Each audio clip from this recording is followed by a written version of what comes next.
तो हम लोग इस वीडियो में देखते हैं दृष्टि की तरफ से आने वाला बिहार दृष्टि यानी बिहार करंट अफेयर्स का ये बुक है, जिसमें 1 जून 2025 से 20 जून 2026 तक का बिहार का करंट अफेयर्स है। तो आइए शुरू करते हैं। ये रहा इस किताब का इंडेक्स, 72 पेज का है।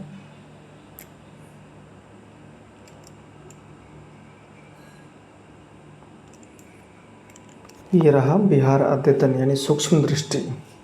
18 जून 2026 को बिहार के नए महाधिवक्ता के रूप में किसे नियुक्त किया गया है, तो वो है सत्यदर्शी संजय। 10 जून 2026 को सोलर मेला 2026 का आयोजन कहाँ किया गया, तो रतन पैलेस पटना सिटी में।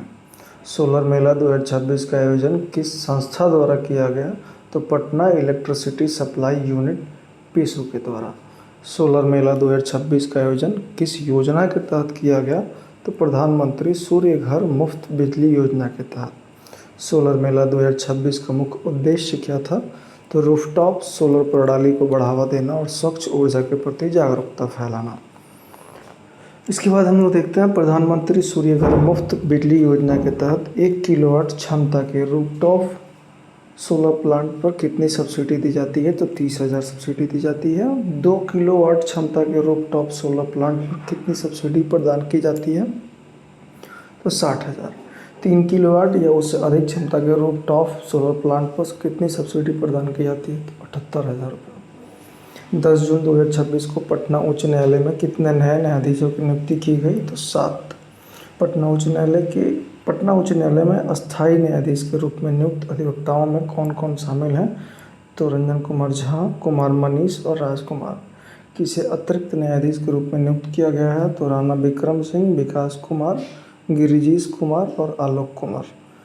10 जून 2026 को बिहार सरकार ने तकनीकी निवेश को बढ़ावा देने के लिए किस कंपनी को राज्य में ग्लोबल कैपेबिलिटी सेंटर GCC स्थापित करने हेतु आमंत्रित किया है, तो वह गूगल को बिहार में GCC स्थापित करने के लिए किस नीति के तहत आमंत्रित किया गया है, तो बिहार ग्लोबल कैपेबिलिटी सेंटर नीति 2026। बिहार सरकार और गूगल इंडिया के बीच उच्च स्तरीय बैठक कहाँ आयोजित की गई, तो बिहार भवन नई दिल्ली में। गूगल इंडिया के प्रतिनिधिमंडल का नेतृत्व किसने किया, तो चंदू थोटा ने। 5 जून 2026 को पटना उच्च न्यायालय के 48वें मुख्य न्यायाधीश के रूप में किसने शपथ लिया, तो न्यायमूर्ति मीनाक्षी मदन राय। ये दूसरी महिला हैं जो पटना उच्च न्यायालय के मुख्य न्यायाधीश के रूप में शपथ ली हैं। न्यायमूर्ति मीनाक्षी मदन राय इससे पहले किस उच्च न्यायालय में न्यायाधीश थी, तो सिक्किम उच्च न्यायालय में। 4 जून 2026 को PM सूर्य घर मुफ्त बिजली योजना के तहत उत्कृष्ट प्रदर्शन के लिए किस राज्य को राष्ट्रीय सम्मान प्रदान किया गया, तो बिहार ने सर्वाधिक सोलराइज्ड DC रेजिडेंस वाले राज्य श्रेणी में देश में कौन सा स्थान प्राप्त किया है, तो प्रथम। बिहार को राष्ट्रीय सम्मान किस पहल के अंतर्गत प्रदान किया गया, तो सूर्य संकल्प पहल। बिहार की ओर से सम्मान किसने प्राप्त किया, तो Rahul Kumar, north Bihar power distribution company limited के प्रबंधन निदेशक राहुल कुमार को यह अवार्ड दिया गया। हाल ही में सर्वोच्च न्यायालय के न्यायाधीश की नियुक्ति न्यायमूर्ति S चंद्रशेखर मूल रूप से बिहार के किस जिले के निवासी हैं, तो चैनपुर मुजफ्फरपुर से संबंधित हैं। जून 2026 में बिहार सरकार ने किस जिले में नया मेडिकल कॉलेज एवं अस्पताल स्थापित करने की घोषणा की है, तो वह शेखपुरा में। यह प्रस्तावित नया मेडिकल कॉलेज किस मार्ग के किनारे स्थापित किया जाएगा, तो शेखपुरा बरबीघा मुख्य मार्ग के किनारे। बिहार सरकार ने मेडिकल कॉलेज के साथ साथ किस अन्य परियोजना की भी घोषणा की है, तो नया आधुनिक शहर टाउनशिप। प्रस्तावित आधुनिक टाउनशिप किन 2 स्थानों के बीच विकसित की जाएगी, तो शेखपुरा और बरबीघा। इसके बाद देखते हैं हाल ही में बिहार विधानसभा की प्राक्कलन समिति का सभापति किसे मनोनीत किया गया है, तो मंगल पांडे। खिलाड़ियों को बेहतर प्रदर्शन और वैज्ञानिक प्रशिक्षण के लिए राज्य में किस केंद्र की स्थापना की जा रही है, तो sports science centre. Bihar nursery और ग्रीनटेक सम्मेलन 2026 का आयोजन कहाँ किया गया, तो ज्ञान भवन पटना में। यह सम्मेलन यानी कि बिहार नर्सरी और ग्रीनटेक सम्मेलन कब आयोजित किया गया, तो 21 से 23 मार्च 2026 तक। बिहार नर्सरी और ग्रीनटेक सम्मेलन 2026 का थीम क्या था, तो परंपरा से प्रगति तक। इस सम्मेलन का आयोजन किस विभाग द्वारा किया गया, तो कृषि विभाग का बागवानी निदेशालय द्वारा। इसके बाद देखते हैं बिहार संग्रहालय और नालंदा विश्वविद्यालय के बीच हस्ताक्षरित समझौता ज्ञापन यानी MOU का मुख्य उद्देश्य क्या है। तो नालंदा और बिहार की ऐतिहासिक और सांस्कृतिक विरासत को शैक्षणिक गतिविधियों के माध्यम से उजागर करना। हाल ही में शैक्षणिक सहयोग संयुक्त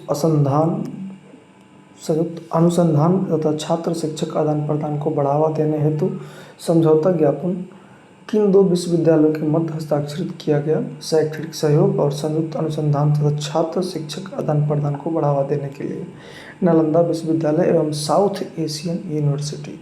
चौथे राष्ट्रीय जल पुरस्कार नेशनल वाटर अवार्ड 2022 में बिहार को सर्वश्रेष्ठ राज्य श्रेणी में कौन सा स्थान प्राप्त हुआ है। तो तीसरा आंध्र प्रदेश के साथ ही ये संयुक्त रूप से विजेता घोषित हुआ।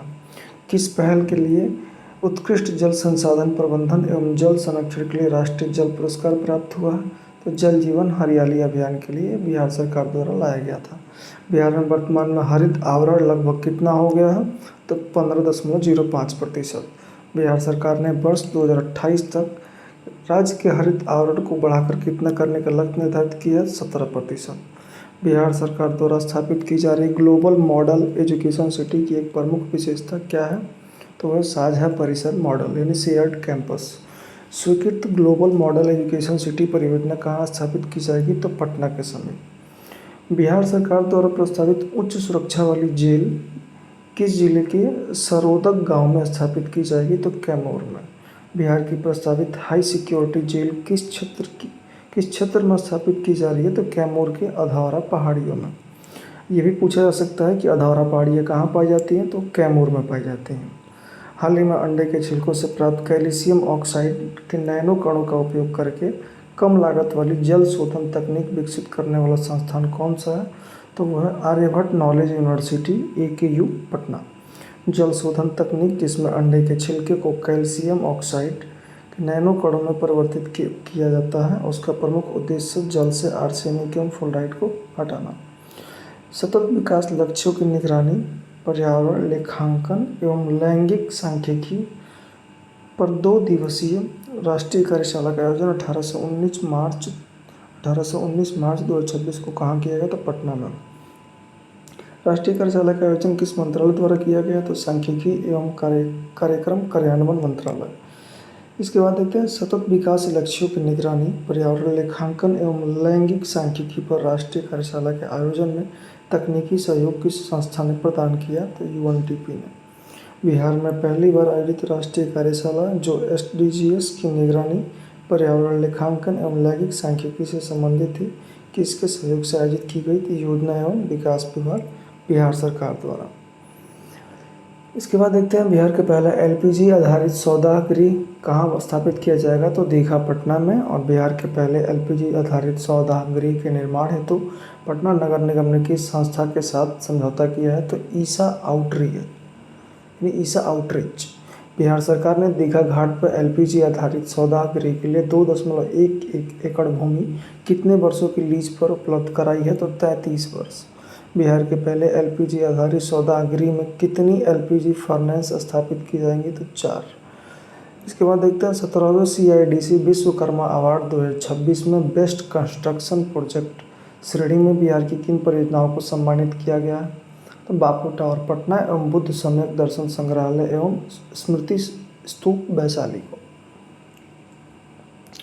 इसमें एक प्रश्न दिया हुआ है जो इस प्रकार है कि निम्नलिखित कथनों पर विचार कीजिए, इसमें से सही कथन चुनना है।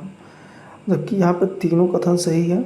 पहला है 17वें CIDC विश्वकर्मा अवार्ड 2026 में बिहार के बापू टावर को सम्मानित किया गया। बुद्ध सम्यक दर्शन संग्रहालय एवं स्मृति स्तूप वैशाली में स्थित है, ये भी सही है। तीसरा है दोनों परियोजनाओं को बेस्ट कंस्ट्रक्शन प्रोजेक्ट श्रेणी में सम्मानित किया गया। उसके बाद देखते हैं भारत और पुर्तगाल के आधुनिक कूटनीतिक संबंधों के 50 वर्ष पूर्ण होने के उपलक्ष्य में आयोजित भारत पुर्तगाल संवाद अंतर्राष्ट्रीय कार्यशाला का आयोजन कहाँ किया गया। तो नालंदा विश्वविद्यालय राजगीर में किया गया। इसके बाद है हाल ही में मॉस्को में आयोजित रूस और भारत एक नए द्विपक्षीय एजेंडे की ओर अंतर्राष्ट्रीय सम्मेलन जिसका आयोजन रूसी अंतर्राष्ट्रीय मामलों की परिषद एवं मॉस्को स्थित भारतीय दूतावास द्वारा किया गया था। नालंदा विश्वविद्यालय की ओर से ऑनलाइन संबोधन किसने किया तथा पैनल सत्र में किसने भाग लिया? प्रोफेसर सचिन चतुर्वेदी एवं डॉक्टर प्रांशु समदर्शी। नेक्स्ट है, हाल ही में बिहार का पहला सफल जीवित दाता यकृत प्रत्यारोपण लिविंग डोनर लीवर ट्रांसप्लांट, जिसमें एक छोटे भाई ने अपने बड़े भाई को लीवर का हिस्सा दान किया, एक किस अस्पताल में संपन्न हुआ? तो रूबन मेमोरियल अस्पताल, पटना। नेक्स्ट है, 16 मार्च 2026 को आयोजित आयुष्मान मंथन कॉन्क्लेव का आयोजन किस संस्था द्वारा बिहार स्वास्थ्य सुरक्षा समिति के सहयोग से किया गया? तो एशियाई विकास अनुसंधान संस्थान। नेक्स्ट है, आयुष्मान मंथन कॉन्क्लेव 2026 का आयोजन कहाँ किया गया? तो ऊर्जा सभागार, पटना में किया गया। इसके बाद देखते हैं, बिहार सरकार द्वारा प्रस्तावित तीसरा चिड़ियाघर किस जिले में बनाया जाएगा? तो गया में बनाया जाएगा। बिहार में प्रस्तावित तीसरे चिड़ियाघर को गया डोभी रोड पर किस स्थान के निकट स्थापित करने की योजना है? जमारी। मिस यूनिवर्स 2026 का खिताब किसने जीता है? तो रूपाली भूषण, जो कि खगड़िया से हैं। मिस यूनिवर्स बिहार 2026 प्रतियोगिता का आयोजन कहाँ किया गया? तो निफ्ट कैंपस, पटना में किया गया। मिस यूनिवर्स बिहार 2026 के खिताब जीतने के बाद रूपाली भूषण किस प्रतियोगिता में बिहार का प्रतिनिधित्व करेंगी? तो miss universe India grand finale में।